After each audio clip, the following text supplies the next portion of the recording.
میں نے تمہارا سچ سنا ہے، اب تم میرا سچ سنو۔ تمہاری زندگی میں نے تباہ نہیں کی جہاں زیب نے کی۔ اس دن جس دن وہ تمہیں چھوڑ کر چلا گیا، اس کا نام مت لو۔ وہ ایک دم چلائی۔ کیوں؟ تکلیف ہوتی ہے یا وہ یاد آنے لگتا ہے؟ اور کیا فریب دیا ہے میں نے؟ کس گناہ کی دلدل کی بات کر رہی ہو تم؟ تم وہ عورت ہو جس سے محبت کی ہے میں نے اور پھر شادی کی ہے۔ تمہارا بچہ میرا بھی بچہ ہے۔ میں اپنی بیوی اور بچہ چھوڑ کر بھاگ نہیں سکتا۔ تمہاری جگہ کوئی ایسی عورت بھی ہوتی جس سے مجھے محبت نہ ہوتی، وہ صرف میری گرل فرینڈ ہوتی، تو میں اسے بھی کبھی چھوڑ کر نہ جاتا۔ میں اتنا بے ضمیر نہیں ہوں۔ میں یہ نہیں کہتا کہ میں نے تم سے جھوٹ نہیں بولا۔ میں نے تم سے جھوٹ بولے ہیں کسی مصلحت کی خاطر اور کچھ تمہیں پریشانی سے بچانے کے لیے، مگر تم کو سچ سننا ہے تو سنو۔ ہاں، میں امریکہ گیا تھا، پہلے جرمنی پھر امریکہ۔ میں نے ویزا کی درخواست مذہبی رسومات میں شرکت کی وجہ بتا کر دی، مگر مذہبی رسومات میں جنازے میں شرکت بھی شامل ہے۔ میں یہودیوں کے کسی اجتماع میں شرکت کرنے نہیں گیا تھا، میں اپنے ایک فیملی فرینڈ کی آخری رسومات میں شریک ہونے کے لیے گیا تھا۔ میرے ماں باپ گھر بیچ کر غائب نہیں ہو گئے۔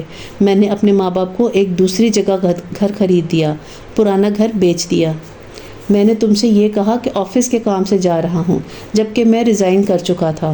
ہاں، میں نے ریزائن کر دیا کیونکہ میرے کچھ اختلافات تھے۔ جس کمپنی میں میں کام کرتا ہوں وہ بنیادی طور پر یہودیوں کی کمپنی ہے اور میں یہاں اس کمپنی میں ایک اچھے عہدے پر کام کر رہا تھا۔ میرا مسلمان ہونا اور میرے نام کی تبدیلی ان کے لیے ایک بہت بڑا شوق تھی، اس لیے میں نے اس بات کو چھپائے رکھا، مگر ابھی بھی کچھ عرصے سے میرے بارے میں کچھ افواہیں ان تک پہنچی تھی۔ شاید میں اب بھی ان کو یہ یقین دلا دیتا کہ یہ صرف افواہیں ہی ہیں، مگر اب کچھ چیزیں بدل گئی ہیں۔ میں چاہتا تھا میرا بچہ جب اس دنیا میں آئے تو اسے کسی آئیڈینٹی کرائسس کا شکار نہ ہونا پڑے۔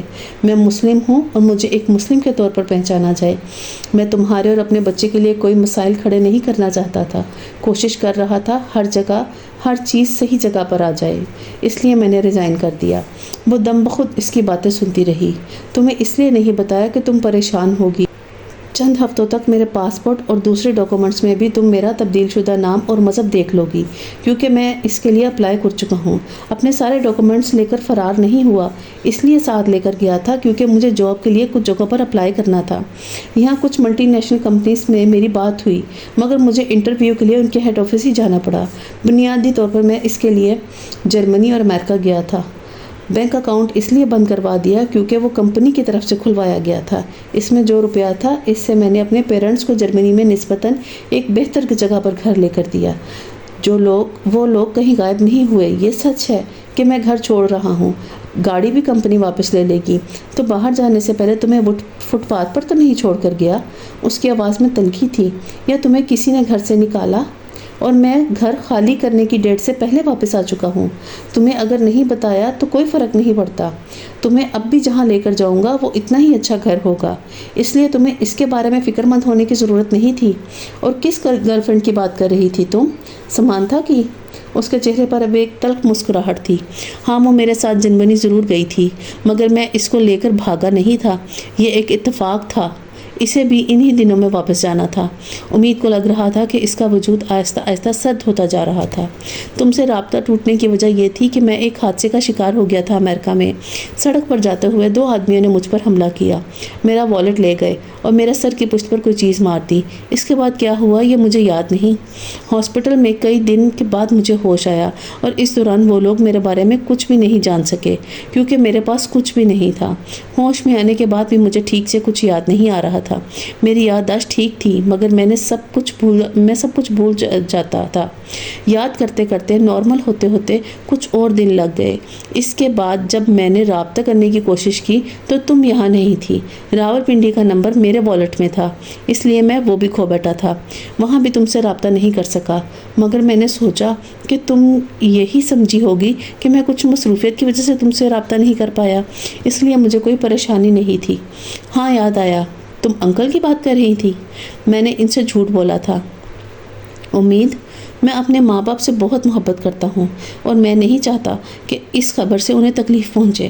میرے مذہب تبدیل کرنے کا اعلان انہیں رشتہ داروں کی نظروں میں بہت بے عزت کر دیتا۔ وہ لوگ ان کا بائیک آؤٹ کر دیتے۔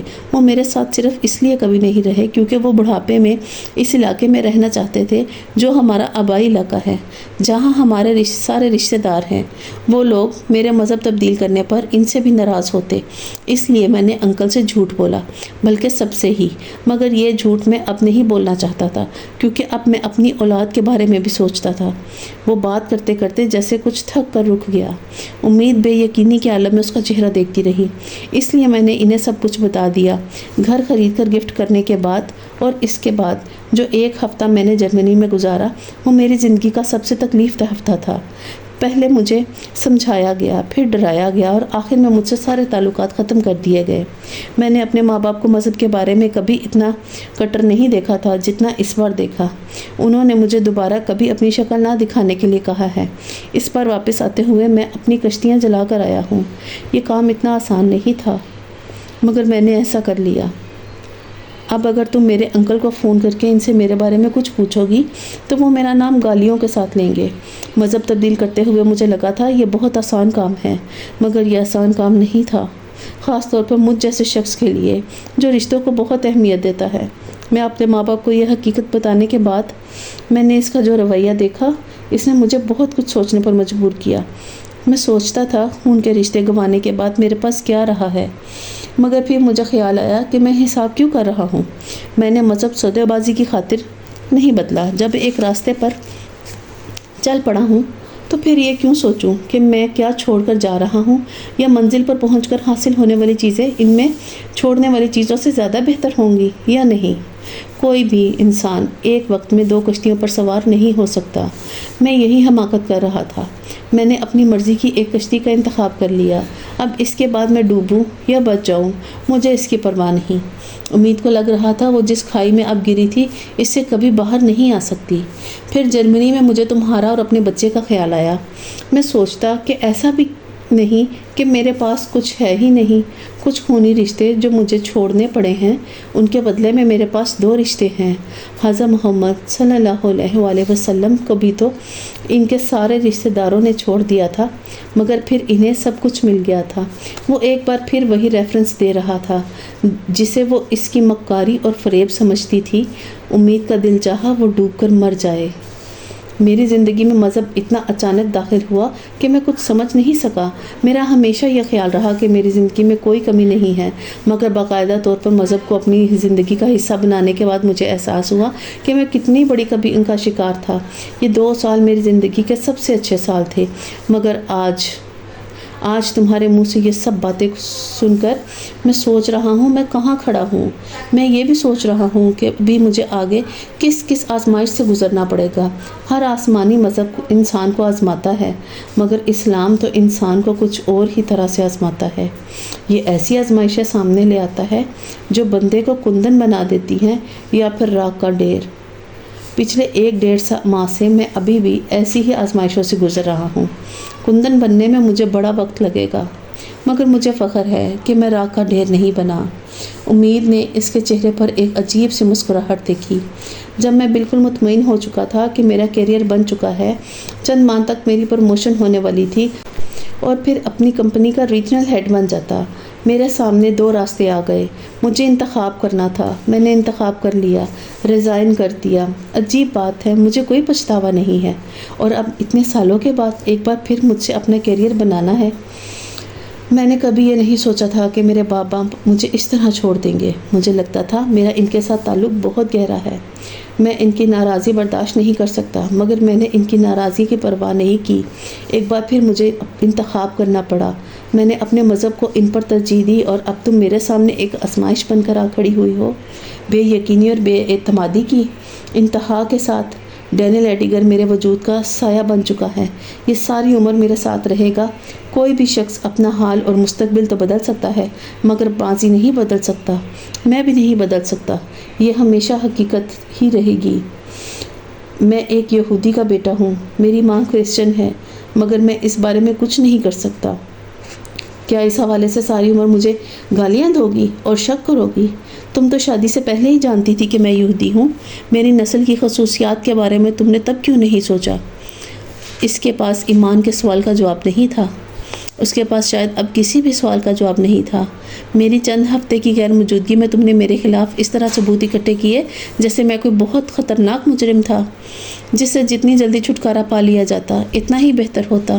رنگے ہاتھوں پکڑے جانے والے چور کو بھی صفائی کا موقع دیا جاتا ہے۔ تم نے تو مجھے اس قابل بھی نہیں سمجھا، مجھے قتل کرنے کی پلاننگ کر لی۔ اس نے سر جھکا لیا۔ یہ سب کچھ کرنے سے پہلے مجھ سے پوچھ سکتی تھی، مجھ پر شک تھا تو مجھ سے بات کر سکتی تھی۔ میں ہمیشہ سے جانتا تھا کہ تمہیں مجھ سے محبت نہیں ہے، لیکن میں نے سوچا کہ محبت نہ ہونے کا مطلب یہ تو نہیں کہ محبت ہو ہی نہیں سکتی۔ امید نے اپنے پیروں کی انگلیوں پر پانی کے چند قطرے گرتے دیکھے تھے۔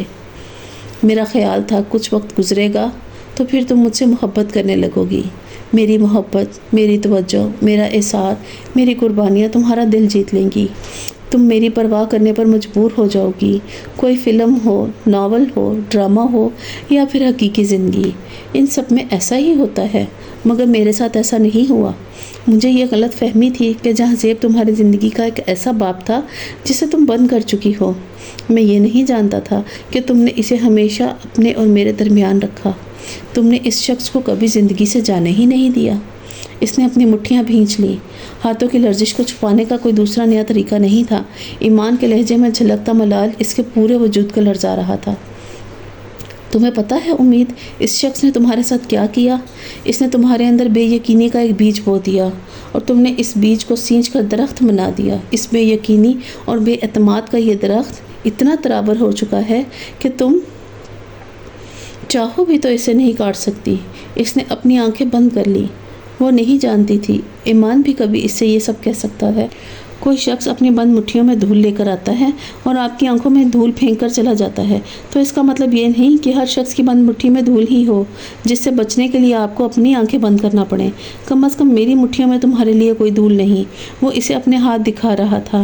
میں نے کبھی محبت کے وجود پر یقین نہیں کیا، شاید اسی لیے مجھے محبت ہو گئی۔ میری محبت نے مجھے یقین اور ایمان دیا۔ تم نے ہمیشہ محبت کے وجود پر یقین کیا۔ تمہیں محبت بھی ہوئی، مگر تمہاری محبت نے تمہیں یہ دونوں چیزیں نہیں دیں۔ وہ بالکل بے حس و حرکت اس کی باتیں سن رہی تھی۔ ہم دونوں کی محبت کا معیار میں فرق تھا، نہ انتہا میں۔ جس شخص سے محبت کر رہے تھے اس شخص میں فرق تھا۔ تم میں کھوٹ نہیں تھا جہاں زیب میں تھا۔ آگ کا کام پکانا ہوتا ہے۔ اس پر سونا رکھیں گے تو وہ اسے کندن بنا دے گی، مگر پانی رکھیں گے تو بھاپ بن کر اڑ جائے گا۔ اسے لگ رہا تھا سب کچھ ختم ہو رہا ہے۔ ہم دونوں کے رشتے میں دراڑ آ گئی ہے، مگر رشتہ ٹوٹا نہیں ہے۔ امید، ہمیں یہ ابھی طے کر لینا چاہیے کہ اس دراڑ کو پر کر دینا چاہیے یا رشتہ مکمل طور پر توڑ دینا چاہیے۔ کوئی مجھے جان بوجھ کر ڈینیل ایڈیگر کہے تو میں برداشت نہیں کروں گا۔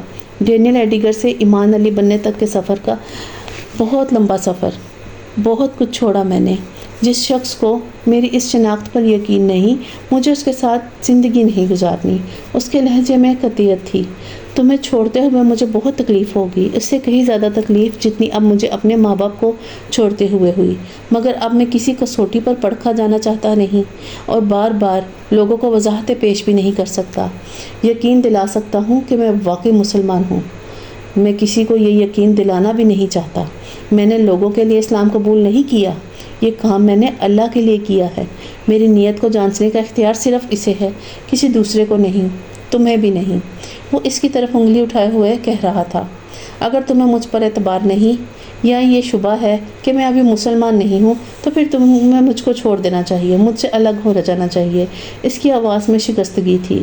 میرے ساتھ رہ کر تم خوش نہیں ہو تو تمہیں حق ہے کہ تم میرے ساتھ نہ رہو، مگر اپنے ذہن سے یہ نکال دو کہ میں تمہیں چھوڑ کر بھاگ گیا یا آئندہ کہیں بھاگ جاؤں گا۔ میں تمہیں اور اپنے بچے کو مکمل طور پر اپناتا ہوں۔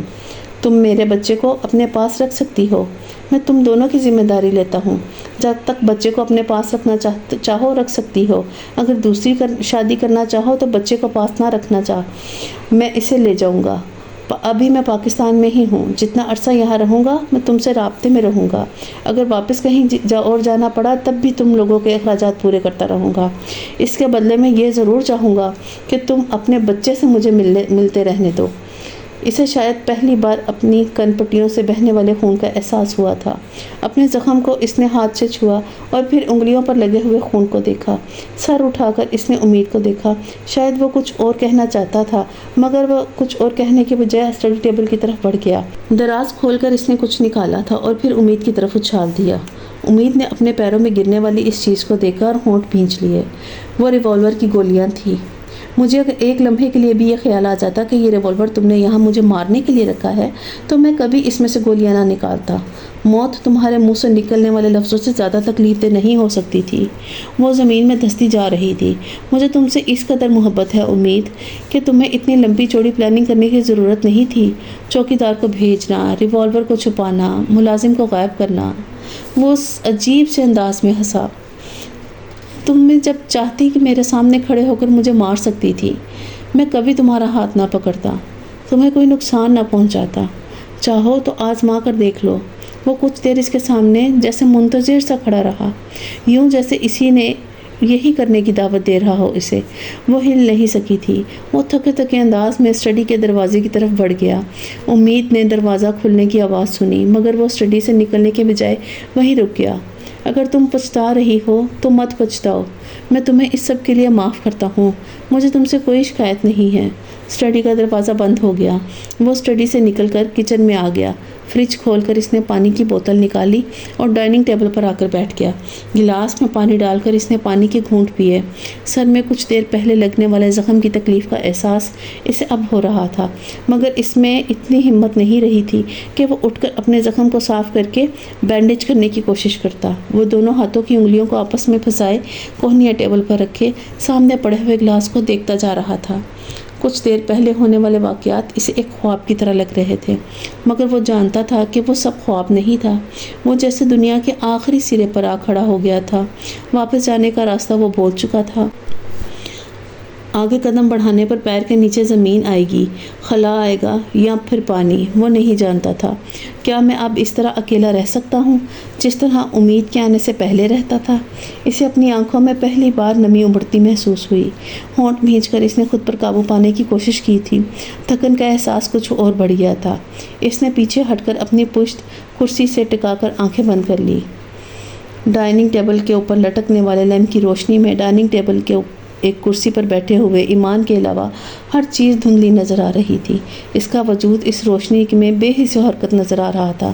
اس کے چہرے پر پڑنے والی روشنی چہرے پر موجود ہر تاثر کو واضح کر رہی تھی۔ تھکن، مایوسی، افسردگی، بے یقینی، بے چینی، اضطراب اور امید۔